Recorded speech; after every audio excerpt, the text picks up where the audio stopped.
வணக்கம் நண்பர்களே.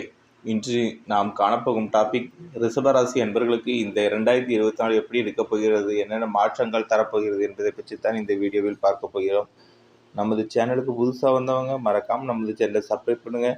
அப்போ தான் நம்ம போடுற வீடியோ பார்க்க முடியும். வாங்க வீடியோக்குள்ளே போகும். ரிஷபராசிக்காரர்கள் இயற்கையாகவே தலைமை பண்பு கொண்டவர்கள். அதனால்தான் அவர்கள் எப்பொழுதும் சுதந்திரத்தை விரும்புவார்கள். ரிஷபராசிக்காரர்கள் அமைதியான சுபாவமும் அமைதியை விரும்பும் நடத்தை, அன்பு ஆகிய அவைகளை சுற்றி ஒரு அன்பான பிரகாசத்தை ஏற்படுத்தி மற்றவர்களை எப்பொழுதும் அவர்களை சுற்றி இருக்க வேண்டும் என்ற எண்ணத்தை ஏற்படுத்தும் ரிஷபராசி நண்பர்களே, இந்த 2024ஆம் ஆண்டு சிறப்பான ஆண்டாக அமையும். கடந்த வருடத்தில் ஏற்பட்ட துயரங்களுக்கு இந்த ஆண்டு முடிவு கிடைக்கும். ராகு பகவான் பலம் பெற்று 11ஆம் இடமான லாபஸ்தானத்தில் அமர்ந்திருப்பதால் தொழில் வியாபாரங்கள் செழிப்படையும், கடன் சுமைகள் குறையும், வீண் மருத்துவ விரயங்கள் இருந்து விடுதலை கிடைக்கும், தேகம் ஆரோக்கியமாக காணப்படும், புதிய முதலீடுகளால் லாபம் கிடைக்கும், கூட்டு தொழில் சிறப்படையும், மூத்த சகோதர வழியில் ஆதாயம் கண்டிப்பாக கிடைக்கும், கருத்து வேறுபாடுகள் மறையும், அந்நிய மொழிக்காரர்கள் உதவிகள் கண்டிப்பாக ரிஷபராசி என்பவர்களுக்கு கிடைக்கும், சிலருக்கு வெளிநாடுகளில் வேலைவாய்ப்புகள் உருவாகும், இன்சூரன்ஸ் பணம், ஓய்வூதிய பணம் கிடைக்கும், கொடுத்த பணம் வசூலாகும், மறைமுகமாக வரக்கூடிய share market, stock market, trading மூலமாக திடீர் அதிர்ஷ்டத்தை காணலாம். சினிமா, புகைப்பட தொழில், அலோபதி மருத்துவம் செழிப்படைந்து லாபத்தை கொடுக்கும், திருமண தடைகள் விலகும், குழந்தை பாக்கியம் கிட்டும். 10ஆம் இடமான தொழில் ஸ்தானத்தில் சனி பகவான் அமர்ந்திருப்பதால் புதிய தொழில்கள் மூலமாக வருமானத்தை காணலாம். பங்காளிகளுக்குள் இருந்து வந்த கருத்து வேறுபாடுகள் மறையும், வழக்குகள் வாபஸாகும், இரும்பு சார்ந்த தொழில்கள், வண்டி வாகன தொழில்கள் லாபகரமாக அமையும்.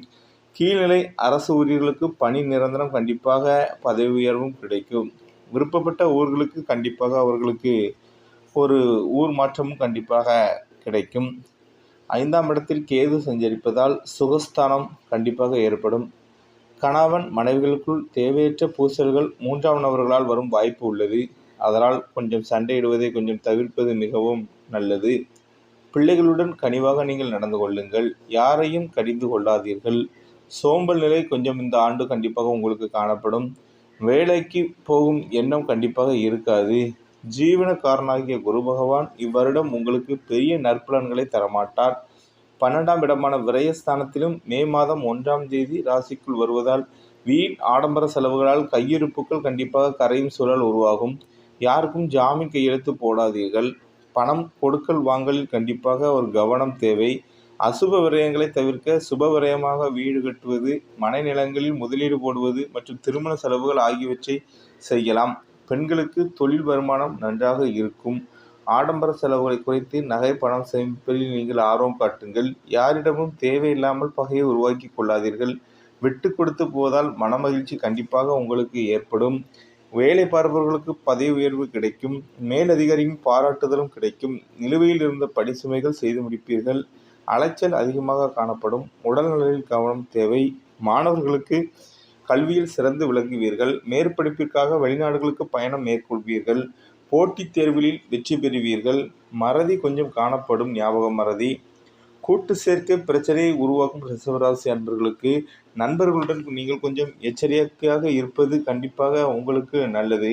கணவன் மனைவிகளுக்குள் இருந்த கருத்து வேறுபாடுகள் அகலும். பிரிந்த தம்பதிகள் ஒன்று சேருவார்கள். விவாகரத்தாகி நிற்பவர்களுக்கு இந்த ஆண்டு மறுமணம் கண்டிப்பாக நடைபெறும். குழந்தை பேர் இல்லாதவர்களுக்கு கண்டிப்பாக இந்த ஆண்டு குழந்தை செல்வம் கிடைக்கும். உறவினர்கள் மூலமாக நற்செய்தி கிடைக்கும். நண்பர்களின் உதவிகள் கிடைக்கும். தாத்தா வழி சொத்துக்கள், பூர்வீக சொத்துக்களில் கண்டிப்பாக உங்களுக்கு உள்ள இடம் கண்டிப்பாக வந்து சேரும். நீங்கள் கொடுக்கல் வாங்கலில் மட்டும் கொஞ்சம் கவனம் தேவை. இடம் வாங்குவதாக இருந்தால் பெரியவர்களிடம் நீங்கள் கண்சாணித்து உங்கள் வீட்டு பெரியவர்களிடம் நீங்கள் கேட்டு பெற்று அந்த இடத்தை முடிக்கவா வேண்டாமா என்று இது போன்றது மிகவும் நல்லது. நீங்கள் கண்டிப்பாக உங்களுக்கு இந்த செய்யும் தொழில் வியாபாரம் வருமானம் உங்களுக்கு ஆண்டின் பிற்பாதி, அதாவது ஜூலை மாதத்துக்கு அப்புறம் கொஞ்சம் மிதமாக இருக்கும். யாரையும் முதலில் நம்பாதீர்கள். தொழிலுக்காக புதிய முதலீடு எதுவும் செய்யாதீர்கள்.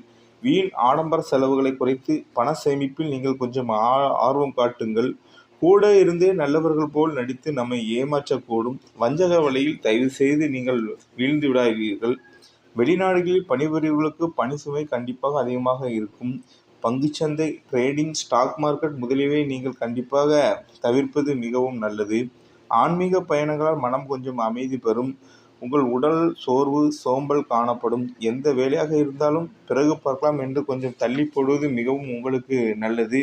நமது சேனலுக்கு புதுசாக வந்தவங்க மறக்காமல் நமது சேனலை சப்ஸ்கிரைப் பண்ணுங்கள். அப்போ தான் நம்ம போடுற வீடியோ பார்க்க முடியும். நன்றி, வணக்கம்.